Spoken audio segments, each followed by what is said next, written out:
Hello दोस्तों, स्वागत है आपका अपने यूट्यूब चैनल पर।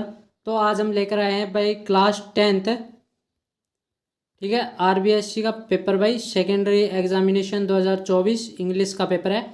आपका पेपर का टाइम रहेगा भाई 3 घंटा 15 मिनट, ठीक है। इंग्लिश का पेपर है। यहाँ से आपको देखो, यहाँ से एक लाइन लिखी रहेगी कि पेपर को यहाँ से फाड़े, खोलने के लिए पेपर को यहाँ से फाड़े, यानी कि ये आगे की तरफ क्या रहेगा, बंद रहेगा। बिल्कुल दोनों पेज आपस में चिपके रहेंगे। इनको आपको क्या करना है, स्केल की सहायता से, ठीक है, स्केल या ऐसे आप हाथ से भी फाड़ सकते हो।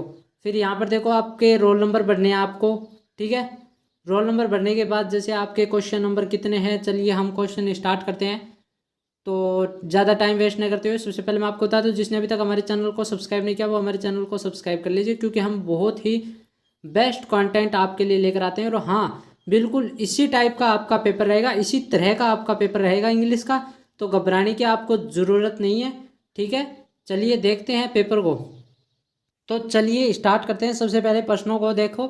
सबसे पहले आपका सेक्शन ए रीडिंग का आएगा भाई। यहाँ पर आपके जो पैसेज आएंगे दो।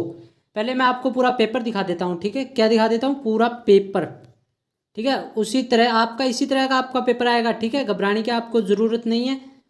जिसने अभी तक हमारे चैनल को भाई सब्सक्राइब नहीं किया वो हमारे चैनल को सब्सक्राइब कर लीजिए, क्योंकि हम आपके लिए बहुत मेहनत करते हैं और आप हमारे चैनल को सब्सक्राइब नहीं करते, ठीक है।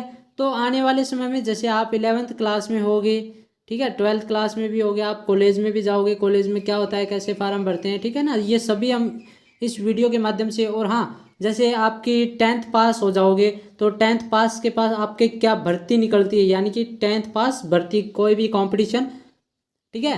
तो उसके लिए आप हमारे चैनल को सब्सक्राइब कर लीजिए, क्योंकि आपको ये बिल्कुल फ़ायदेमंद रहेगा, ये चैनल आपके लिए बेस्ट, ठीक है। तो चलिए देखते हैं पेपर को। पहले पूरा पेपर देख लीजिए आप। पहला प्रश्न है, दूसरा प्रश्न भी पैसेज ही है, ठीक है। ये सेक्शन बी है राइटिंग का।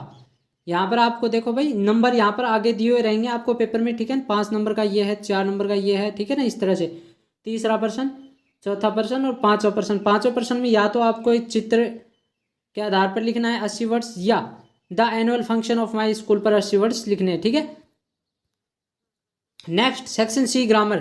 देखो ग्रामर में घबराने की जरूरत नहीं है आपको। ग्रामर में देखो क्या क्या आएगा भाई यहाँ पर।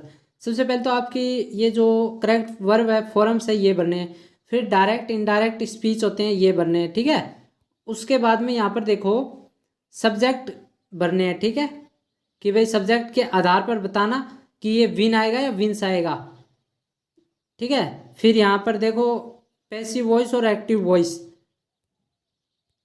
देखो ये जो है ना, ये आप ये वाला जो पर्सन देख रहे हो ना, आठवां, ये, और एक पर्सन ऊपर आया था, कौन सा, छठा। तो आप ये मत सोच लेना कि इसमें क्या है। इसमें देखो तो, इसमें तो ये तो टेंस हैं ऊपर वाले, लेकिन नीचे वाले जो पर्सन है ना, वो एक वचन बहुवचन के आधार पर है। जैसे the poet and the writer, यानी कि कोई भी कवि और जो लेखक है दोनों मर चुके हैं। तो आप बताओ इज लगाओगे या आर लगाओगे? क्यों भाई, दो हैं, एक कवि भी है और एक लेखक भी है, तो आप क्या लिखोगे यहाँ पर, ठीक है ना, ये वाला है। फिर नेक्स्ट क्वेश्चन यहाँ पर देखो, 10वां क्वेश्चन है। इसमें आपको भाई क्वेश्चंस बनाने हैं। जैसे मैंने उत्तर दिया, I work hard because I want to pass the examination. फिर कोई पर्सन पूछ रहा है भाई, वो पर्सन आपको बनाना है, ठीक है ना।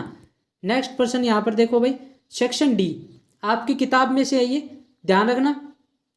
गर्म चाय, ए वेंडर कॉल्ड आउट, ठीक है, ये चाय वाला टॉपिक है, ये ध्यान रखना, ठीक है, चाय गर्म वाला। फिर नेक्स्ट यहाँ पर देखो ये पर्सन आ जाएंगे, और इसके अथवा में भी कोई पर्सन दिया हुआ है, ठीक है ना, अथवा वाला भी पर्सन आप कर सकते हो। इसके बाद में आपकी किताब के जो आंसर हैं वो देखना। Nelson Mandela, madam rides, glimpses of India, a baker from Goa, two stories about flying his first flight से। ये देखो क्वेश्चन है, 4 क्वेश्चन है। इनमें से आपको देखो 3 क्वेश्चन करते हैं। पहले सबसे पहले ना आप ये लाइन पटा करो पूरी, कि जैसे 4 क्वेश्चन दिए हो तो इनमें से हमें सिर्फ ओनली फॉर 3 क्वेश्चन करने हैं। नेक्स्ट पर्सन की बात करें तो यहाँ पर देखो 13वां पर्सन है।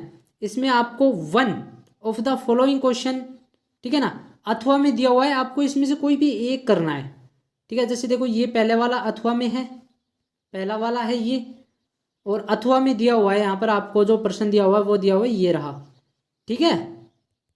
नेक्स्ट प्रश्न हो गया 14वां प्रश्न है। इसमें भी आपको देखो करना क्या है, ओनली फॉर एक क्वेश्चन आपको लिखना है, answer any one of the following question, ठीक है, कोई भी एक क्वेश्चन का। फिर उसके बाद में 15वां है, 15वें में भी देखो भाई आपके पास यहाँ पर, ठीक है, आंसर क्वेश्चन लिखने, ये देखो यहाँ पर ये, ठीक है, but he is locked concrete cell he is stand behind, ये देखो आपकी जो भी पोएट्री है ना, या जो भी आपके जैसे यहाँ पर देखो ये लाइन दी हुई है, ये आपका पार्ट टॉपिक पढ़ा हुआ है, तो इनके प्रश्न आपको याद होने चाहिए, ठीक है। सबसे पहले इन प्रश्नों को आप टिक लगा लो। और हाँ, जिन्होंने अभी तक हमारे चैनल को ना सब्सक्राइब नहीं किया, वो हमारे चैनल को सब्सक्राइब कर लीजिए, ताकि आपको 10th पास होने के बाद और फिर आपका रिजल्ट कब आएगा ये भी हम आपको बता देंगे, क्योंकि रिजल्ट है ना बहुत जल्दी निकालते हैं। और हाँ, आपको इंग्लिश की कॉपी में कैसे लिखना है, पेपर में कैसे लिख के आना है, तो उसका भी हम एक पेपर, ओरिजिनल पेपर आंसर होता है ना, ओरिजिनल आंसर कॉपी, यानी कि जो आपको पेपर में दी जाती है, वो आंसर कॉपी हम आपको दिखाएंगे कि किस तरह से आपको लिखना है, ठीक है। तो अभी भी आपका एग्ज़ाम में अभी लगभग टाइम है, ठीक है। तो आपका एग्ज़ाम लगभग कितने मार्च से स्टार्ट है, 16 मार्च से शायद आपके पेपर हैं। और यहाँ पर देख लीजिए नेक्स्ट जो क्वेश्चन है 16वां प्रश्न है भाई, यहाँ पर देखो 2 क्वेश्चन करने, यानी कि 2 प्रश्न करने हैं आपको यहाँ पर। इन तीनों में से कोई भी आप 2 कर सकते हो, ठीक है। आपके पास 2 बुक्स है ना, 2 बुक्स, उनमें से हर एक में, या ऐसे मानो कि आपके जो टॉपिक है वो आए हुए हैं, ठीक है। फिर यहाँ पर देखो टॉपिक का नाम लिखा हुआ रहेगा आगे कि भाई ये कौन से टॉपिक से आया है, ठीक है। कोई ज़रूरी नहीं है आपको, जैसे देखो ये क्वेश्चन है ये 80 वर्ड्स का है, तो कोई ज़रूरी नहीं है आप 80 वर्ड्स ही लिखो। आपको जैसे मान लीजिए 70 वर्ड्स आते हैं, कोई बात नहीं, 70 वर्ड्स में आप छोड़ सकते हो, क्योंकि वहाँ पर कौन आपके शब्दों को गिनने बैठेगा, ठीक है ना। 18वां प्रश्न, इसमें भी आपको 2 ही प्रश्न करने हैं, ठीक है। ये फुटप्रिंट्स विदाउट फिट शायद बुक्स है आपकी। और उसके बाद में लास्ट जो प्रश्न है 19वां, उसमें आपको देखिए करेक्ट आंसर बनाए ABCD में से, ठीक है। यहाँ पर 3 प्रश्न दिए हुए रहेंगे, आपको ये तीनों करने हैं, क्योंकि देखो तीनों प्रश्न है वो एक एक नंबर के हैं, और तो टोटल कितने नंबर के हो गए, ये 3 नंबर के हो गए, ठीक है ना। इस तरह से आपके 80 नंबर का पेपर हो गया, लास्ट में आपके ये हैश स्टार आएगा, ताकि पेपर आपका ख़त्म हो चुका है ऐसे, ठीक है ना। अब हम बात करते हैं, जैसे ये तो हमने ग्रामर और उसकी बात कर ली, अब हम बात करते हैं अपने जो पैसेज की। भाई देखो ये पैसेज ना आपकी पासबुक होगी, या तो 9वीं या 10वीं और 11वीं, इन तीनों की आप पासबुक उठा लेना, उसमें ये पैसेज ज़रूर मिल जाएगा आपको, ठीक है। और ये पैसेज है ना, ये वाला पैसेज, ये भी आपको मिल जाएगा। हाँ, इन पैसेज में इस बार देखो क्या चेंज आया है वो देखना। पहला पैसेज रहेगा ना, उसमें आपको किस तरह से प्रश्न करने हैं, उसमें आपको ओनली फॉर ABCD टाइप में ही प्रश्न करने हैं, ठीक है। और जो सेकंड पैसेज है, इसमें आपको क्या करना है, ओनली फॉर टोटल प्रश्न ही दिए हुए हैं, ठीक है ना। इनमें आपको आंसर लिखने पड़ेंगे, उनमें तो आपको क्या है ABCD लगाना पड़ेगा। इस बार ये चेंज है बस आपके पैसेज में। धन्यवाद, मिलते हैं अपनी नेक्स्ट वीडियो में। जिसने अभी तक हमारे चैनल को सब्सक्राइब नहीं किया, वो हमारे चैनल को ज़रूर सब्सक्राइब कर लें। धन्यवाद।